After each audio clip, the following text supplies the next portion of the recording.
সপ্তম শ্রেণীর ছেলে মেয়েদের আমি স্বাগত জানিয়ে আজকের ক্লাস শুরু করছি। তোমরা যে যেখানে আছো আশা করি ভালো আছো, সুস্থ আছো। এর আগের ক্লাসে আমরা কবিতাগুলো পড়েছিলাম, অর্থাৎ এর আগের ক্লাসে চিরদিনের কবিতাটি আমরা সমাপ্ত করেছি। আজকে গদ্য সাহিত্য নিয়ে আমরা আলোচনা করব। আমাদের সেকেন্ড টার্মের যে সমস্ত গদ্য সাহিত্য আছে তার মধ্যে আজকে আমরা ভানু সিংহের পত্রাবলী গদ্য সাহিত্যটা নিয়ে আলোচনা করব। ভানু সিংহের পত্রাবলী একটি প্রবন্ধ সাহিত্য, সেটি নিয়ে আজকে আমরা আলোচনা করব। ভানু সিংহ হচ্ছে রবীন্দ্রনাথের ছদ্মনাম। রবীন্দ্রনাথের ছদ্মনাম হচ্ছে ভানু সিংহ। তার এই ছদ্মনামকে কেন্দ্র করেই এই সাহিত্যটি নামকরণ হয়েছে। ভানু সিংহের পত্রাবলী সাহিত্যটির রচনাকার রবীন্দ্রনাথ ঠাকুর। রবীন্দ্রনাথ ঠাকুরের যে পত্র সাহিত্য থেকে ভানু সিংহের পত্রাবলী তথা আমাদের পাঠ্য ভানু সিংহের পত্রাবলী গল্পটি নেওয়া হয়েছে, তার মূল গ্রন্থের নামও হচ্ছে ভানু সিংহের পত্রাবলী। ভানু সিংহের পত্রাবলী প্রবন্ধ সাহিত্যের 48 ও 49 সংখ্যক পত্র হলো আমাদের পাঠ্য ভানু সিংহের পত্রাবলী রচনাটি।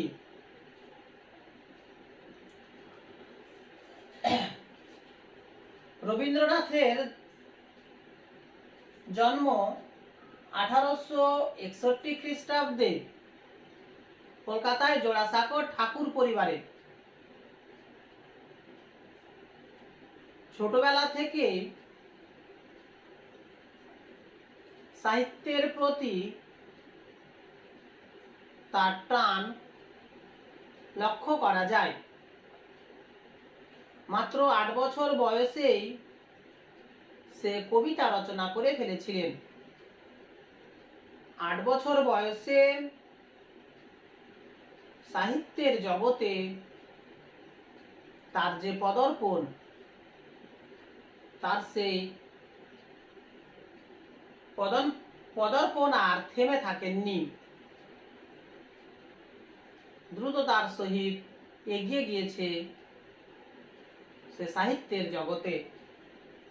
এরই বসে তিনি অজস্র প্রবন্ধ, ছোট গল্প, উপন্যাস, নাটক, গান, কবিতা রচনা করেছেন।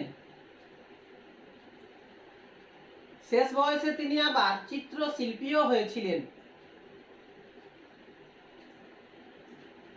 বিশ্বের দরবারে রবীন্দ্রনাথ ঠাকুর সাহিত্যের জগতে যে ডালি নিয়ে উপস্থিত হয়েছিলেন তাতে তিনি বিশ্বকবির অভিধায় ভূষিত হয়েছিলেন। এই মহান প্রতিভা ইহলোক ত্যাগ করে পরলোক গমন করেন 1941 খ্রিস্টাব্দে। তার মৃত্যুর পরেও বেশ কয়েকটি কাব্য সাহিত্য প্রকাশিত হয়েছে। রোগ শয্যায়ও তিনি বেশ কতকগুলো কবিতা রচনা করেছিলেন। যা হোক, আমাদের যে পাঠ্য ভানু সিংহের পত্রাবলী, সেই ভানু সিংহের পত্রাবলীতে দুটি পত্র রয়েছে, আর এই পত্র দুটি রানুকে উদ্দেশ্য করে লেখা। রবীন্দ্রনাথ ঠাকুর রানুকে উদ্দেশ্য করে লিখেছেন। একটি পত্র কলকাতার নগর জীবনের ব্যস্ততা বা কলকাতা শহরটা বর্ষাকালে যে বিষণ্ণতা, কোনো একটা পরিবেশে বর্ষাকালে যে অপরূপ সৌন্দর্য সৃষ্টি করে, সেই সৌন্দর্য কলকাতায় থাকাকালীন কবি দেখতে পাচ্ছেন না, সেই দৃশ্য কবিতাটির মধ্যে ফুটিয়ে তুলেছেন। দ্বিতীয় পত্রটি পত্রলেখক বাংলাদেশের আত্রাই নদীর ছোট্ট একটি বোটে বসে লিখেছেন, সেটিও বর্ষাকালে। বর্ষাকালে আত্রাই নদীর উপর বসে সে বাংলাদেশের বর্ষার যে রূপ পত্রলেখক দেখেছেন, সেই রূপের প্রতি মুগ্ধ হয়ে দ্বিতীয় পত্রটা লিখেছেন। গল্পটির মধ্যে রচনাকার পত্রলেখক হলেও দ্বিতীয় পত্রটিতে সে যেন কবি হয়ে গিয়েছে, অর্থাৎ তার মনে কবিত্ব জেগেছে। বাংলার খরস্রোতা নদী, বৃষ্টির ঝমঝম শব্দ, দুই শব্দ মিলে এক অশ্রুত শব্দ সৃষ্টি করেছে, কবিকে যেন এক ভিন্ন জগতে নিয়ে গিয়েছে। দ্বিতীয় পত্রে তার মনে কবিত্ব জাগছে, কিন্তু খাতার দিকে সে চোখ নিয়ে যেতে পারছে না। বারবার তার দুটো দৃষ্টি যেন প্রকৃতির দিকে চলে যাচ্ছে। এই দুটো বিষয় নিয়ে আমাদের পাঠ্য ভানু সিংহের পত্রাবলী গল্পটি রচনা করেছেন রচনাকার। গল্পকারের যে ভানু সিংহের পত্রাবলী পত্র সাহিত্য গ্রন্থ, সেটি 1930 খ্রিস্টাব্দে প্রকাশিত হয়। আর এই গ্রন্থটি রবীন্দ্রনাথ ঠাকুর রানুকে উৎসর্গ করেছিলেন।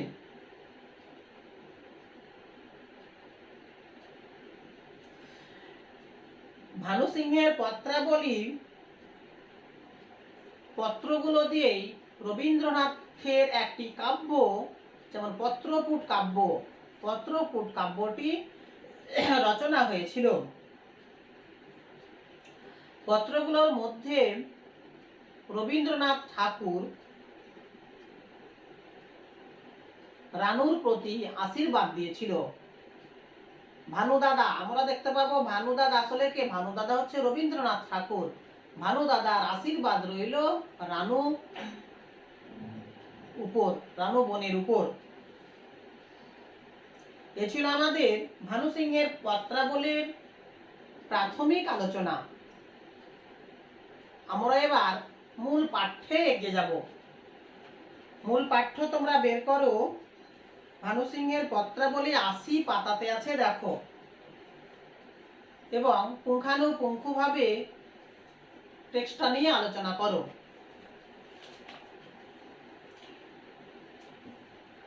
দেখো, ভানু সিংহের পত্রাবলী, পত্রলেখক হচ্ছে রবীন্দ্রনাথ ঠাকুর। রবীন্দ্রনাথ ঠাকুরের মূল গ্রন্থ হচ্ছে ভানু সিংহের পত্রাবলী। মূল গ্রন্থের নাম হচ্ছে ভানু সিংহের পত্রাবলী, মানে মূল গ্রন্থের নাম অনুসারে পাঠ্যটিরও নামকরণ করা হয়েছে। আজকে আমরা এই গ্রন্থে যে দুটো পত্র রয়েছে, সেই দুটো পত্রের মধ্যে প্রথম পত্রটি নিয়ে আমরা আলোচনা করব। এর পরের ক্লাসে দ্বিতীয় পত্রটি আমরা সমাপ্ত করব। কলকাতা শহরটা আমি মোটেই পছন্দ করিনি। পত্রলেখক রবীন্দ্রনাথ ঠাকুর বলছেন, কলকাতা শহরটা আমার মোটেই পছন্দের নয়, আমি মোটেই পছন্দ করিনি বা করি না। মনে হয় যেন ইট কাঠের একটা মস্ত জন্তু আমাকে একেবারে গিলে ফেলছে। কলকাতা শহরটা আমার একেবারে অপছন্দ। প্রতিনিয়ত আমার মনে হয় যেন ইট কাঠ সিমেন্টের তৈরি একটা অট্টালিকা বা অট্টালিকাগুলো যেন আমাকে প্রতিনিয়ত গিলে ফেলতে আসছে। এক কথায় কলকাতার যে মঠ, অট্টালিকা, প্রাসাদ, সান বাঁধানো রাস্তা ইত্যাদিগুলো পত্রলেখককে ব্যথিত করে তুলছে। সে ব্যথিত চিত্র, হতাশার চিত্র পত্রলেখক তার জবানিতে ফুটিয়ে তুলেছে। তাই তো সে বলছেন, মনে হচ্ছে যেন ইট কাঠের একটা মস্ত জন্তু আমাকে একেবারে গিলে ফেলছে। তার উপরে আবার আকাশ মেঘে ল্যাপা, রাত্রির থেকে টিপ টিপ করে বৃষ্টি পড়ছে। চিঠিটা কাকে লিখছে? রানুকে লিখছে। রবীন্দ্রনাথ ঠাকুর চিঠিটা রানুকে লিখছে। তার উপরে একেতে আমাকে ইট কাঠ সিমেন্টের কংক্রিটের কলকাতা আমাকে যেন প্রতিনিয়ত গিলে ফেলছে। তারপর থেকে অর্থাৎ আজ রাত থেকে যেন টিপ টিপ করে বৃষ্টি আরম্ভ হয়েছে। বর্ষাকাল শুরু হয়েছে, সেই বর্ষাকালের বৃষ্টিগুলো যেন টিপ টিপ করে আরম্ভ হয়েছে, টিপ টিপ করে পড়ছে। মানে পুরো আকাশটা যেন মেঘে লেপে দিয়েছে, আর সেই মেঘ থেকে রাত্রি হইতে টিপ টিপ করে বৃষ্টি পড়ছে। শান্তিনিকেতনের মাঠে যখন বৃষ্টি নামে, তখন তার ছায়ায় আকাশের আলো করুণ হয়ে আসে। কলকাতা থাকতে থাকতে পত্রলেখক শান্তিনিকেতনের প্রসঙ্গ এনেছেন। বলছে, শান্তিনিকেতনের মাঠে যখন বৃষ্টি নামে, তখন তার ছায়ায় আকাশের আলো করুণ হয়ে আসে। বৃষ্টির ছায়ায় আকাশের আলো যেন করুণ হয়ে আসে। আকাশের যে উজ্জ্বলতা থাকে আলো দিনের বেলায়, বৃষ্টি মেঘের উপস্থিতিতে সে আলো যেন ম্লান হয়ে যায়। সেই ম্লান হয়ে যাওয়ার কথা বলতে গিয়েই পত্রলেখক বলেছেন, আকাশের আলো যেন করুণ হয়ে আসে। ঘাসে ঘাসে পুলক জাগে। বৃষ্টির আগমনে ভূমির উপরে ঘাসের যে উপস্থাপন, মাটি যে আর্দ্রতা বেড়ে যায়, মাটি যে সিক্ত হয়ে যায়, এর ফলে ঘাসগুলো যেন প্রাণবন্ত হয়ে ওঠে, ঘাসগুলো যেন খিলখিলিয়ে হেসে ওঠে। ঘাসের যে সতেজতার চিত্র, সেই সতেজতার চিত্র বোঝাতে গিয়ে পত্রলেখক বলছে, ঘাসে ঘাসে পুলক জাগে। ঘাসে ঘাসে যেন আনন্দের ছাপ লক্ষ্য করা যায়।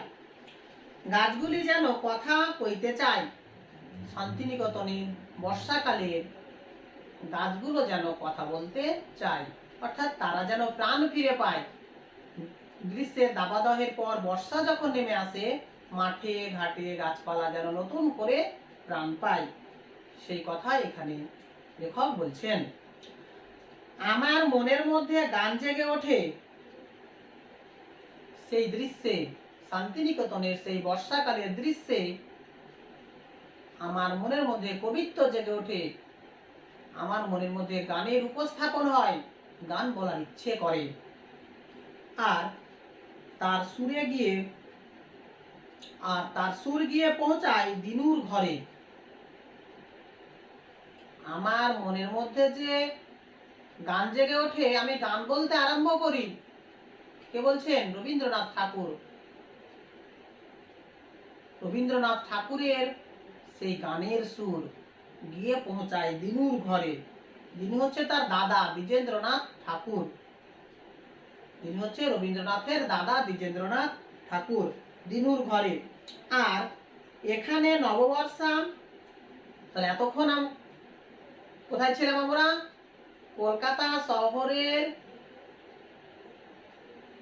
বৃষ্টির যে অমাননতা, সেই প্রসঙ্গে শান্তিনিকেতনের অপূর্ব বর্ষা কবির দৃষ্টিতে জেগে উঠেছে। শান্তিনিকেতনের বৃষ্টির কথা বলল, আবার ফিরে আসলো পত্রলেখক কলকাতায় এই লাইন থেকে। আর এখানে বলতে কোথায়? কলকাতায়। আর এখানে নববর্ষা বাড়ির ছাদে ঠোকর খেতে খেতে খোড়া হয়ে পড়ে। বর্ষার নতুন আগমনকে বলা হয় নববর্ষা। শান্তিনিকেতনে নববর্ষা অপূর্ব সৌন্দর্য সৃষ্টি করে, ঘাস গাছপালাগুলোকে প্রাণবন্ত করে, মানুষের মনে কবিত্ব জাগিয়ে তোলে। কিন্তু রবীন্দ্রনাথ ঠাকুরের মনে হয়েছে কলকাতার বর্ষা যেন বিভিন্ন প্রাসাদে অট্টালিকাতে ঠোকর খেতে খেতে যেন বিকলাঙ্গ হয়ে পড়ে, পঙ্গু হয়ে পড়ে। কোথায় তার নৃত্য, কোথায় তার গান? নববর্ষার তো একটা নতুন নৃত্য থাকে, নববর্ষার তো নতুন একটা গান থাকে। কলকাতা শহরে সেই নববর্ষার নৃত্য গান রচনাকার যেন খুঁজে পাচ্ছেন না। কোথায় তার সবুজ রঙের উত্তরেও? নববর্ষার সঙ্গে সঙ্গে সমগ্র ভূমি সবুজ ঘাসপালায় ঢেকে যায়।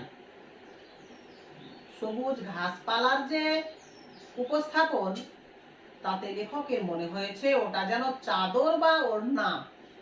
উত্তরেও শব্দের অর্থ হচ্ছে ওড়না বা চাদর। সেটাকে কিন্তু কলকাতায় নববর্ষার আগমনে সেই উত্তরেওটা দেখতে পাচ্ছেন না। কেন দেখতে পাচ্ছেন না? কলকাতায় সান বাঁধানো রাস্তা, সান বাঁধানো রাস্তায় তো সবুজের উপস্থাপন হবে না। তাই কবিচিত্ত ব্যথিত হয়েছে সেই রূপ দেখে। কোথায় তার পূবে বাতাসের উড়ে পড়ার জটা জাল? শান্তিনিকেতনে বর্ষাকালে পূর্ব দিকে উঠে পড়ে জটার মতো জাল, জটার মতো জাল, মেঘের এক আস্তরণ। কিন্তু কলকাতা শহরে পূর্ব দিকের আকাশে জটার মতো জালের যেন উপস্থাপন দেখতে পাচ্ছেন না লেখক। তাই তার মন যেন ব্যথিত হয়েছে। কলকাতায় এক বিন্দুর জন্য সে যেন স্থির থাকতে পারছেন না। কথা হচ্ছে এবার শ্রাবণ মাসে আর বছরের মতো কলকাতায় বর্ষা মঙ্গল গান হবে। রবীন্দ্রনাথ ঠাকুর রানুকে বলছে চিঠিতে, দেখো কি বলছে, এবার শ্রাবণ মাসে, আষাঢ় শ্রাবণ মাস বর্ষাকাল, তো শ্রাবণ মাসে অন্যান্য বছরের মতো এবারও কলকাতায় বর্ষা মঙ্গল গান হবে। বর্ষা ঋতুকে স্বাগত জানানোর জন্য যে গান বা উৎসব, তাকে বলা হয় বর্ষা মঙ্গল। প্রত্যেক বছর বর্ষাকালের শুরুতে এই গান হয় শান্তিনিকেতনে বা কলকাতায়। তো বলছে দেখো, অন্যান্য বছরের মতো এবারও কলকাতায় বর্ষা মঙ্গল গান হবে শ্রাবণ মাসে। কিন্তু যে গান শান্তিনিকেতনের মাঠে তৈরি, সে গান কি কলকাতার শহরের হাটে জমবে? কবির মনে যেন প্রশ্ন জেগেছে। বর্ষামঙ্গলের গান তো শান্তিনিকেতনের খোলা মাঠে তৈরি, সবুজ ঘাসের গালিচার উপর তৈরি। কলকাতার সান বাঁধানো মাঠে কি সেই গান জমে উঠবে? এখানে অনুরোধে পড়ে কখনো কখনো আমার নতুন বর্ষার গান গাইতে হয়েছে। কলকাতা শহরে থাকাকালীন বিভিন্ন লোকের অনুরোধে পড়ে, অর্থাৎ অনেকে আমাকে অনুরোধ করেছে, অনুরোধে পড়ে কখনো কখনো আমাকে গান গাইতে হয়েছে, বর্ষার গান গাইতে হয়েছে। কিন্তু এখানকার বৈঠকখানায় সেই গানের সুর ঠিক মতো বাজে না। মানুষের অনুরোধে পড়ে আমি এখানে তথা কলকাতা শহরে বর্ষার গান গেয়েছি, কিন্তু সেই গানে প্রকৃত সুর দান করতে আমি পারিনি। অর্থাৎ সেই গান জমে উঠেনি, সেই গানের সুর সঠিকভাবে বাজিয়ে তুলতে আমি পারিনি। তোমাদের ওখানে এতদিন বোধ হয় বর্ষা নেমেছে। পত্রলেখক রবীন্দ্রনাথ ঠাকুর রানুকে বলছে, তোমাদের ওখানে এতদিনে বোধ হয় বর্ষা নেমেছে, তোমাদের ওখানে বোধ হয় বর্ষা শুরু হয়ে গিয়েছে, আকাশ থেকে ঝমঝমিয়ে বৃষ্টি পড়ছে। অতএব তোমার নতুন শেখা বর্ষার গান কখনো কখনো গুনগুন স্বরে গাইতে পারবে। রানুকে বলছে রবীন্দ্রনাথ ঠাকুর, তোমাদের ওখানে হয়তো বা এখন বৃষ্টি আরম্ভ হয়েছে, বর্ষা নেমে গিয়েছে, তুমি যে নতুন বর্ষার গান শিখেছো সেই গানগুলো কখনো কখনো গুনগুন স্বরে হয়তো গাইতে পারবে। যখন পুরো আকাশটা মেঘময় দূর হয়ে যাবে, ঝমঝমিয়ে বৃষ্টি পড়বে, তোমার গানের সুর তুমি বাজিয়ে তুলতে পারবে। কখনো বা এসরাজে বাজিয়ে তুলবে। এসরাজ হচ্ছে এক প্রকারের বাদ্যযন্ত্র, যে বাদ্যযন্ত্রে কবিতার সুরকে তুলে। তাহলে এসরাজ হচ্ছে এক প্রকারের বাদ্যযন্ত্র। রবীন্দ্রনাথ ঠাকুর রানুকে সেই কথাই বলছে, বর্ষার সাথে সাথে গুনগুনিয়ে হয়তো তোমার বর্ষার নতুন গান শেখাগুলো গাইবে, কিংবা বাদ্যযন্ত্রে সেই সুরকে তুলতে পারবে। তুমি যাওয়ার পর আরো কিছু কিছু নতুন গান আমার সেই খাতায় জমে উঠেছে। এক সময় রানু কলকাতায় ছিল বা শান্তিনিকেতনে ছিল। তো রানু যখন রবীন্দ্রনাথ ঠাকুরের কাছ থেকে বাংলাদেশে চলে গিয়েছেন, রানুর চলে যাবার পর রবীন্দ্রনাথের আরো কিছু কিছু গান খাতাতে জমে উঠেছে। মানে আরো কিছু গান রবীন্দ্রনাথ রচনা করেছেন, যে গানগুলো তার ডায়েরিতে, তার খাতাতে এখনো রয়েছে।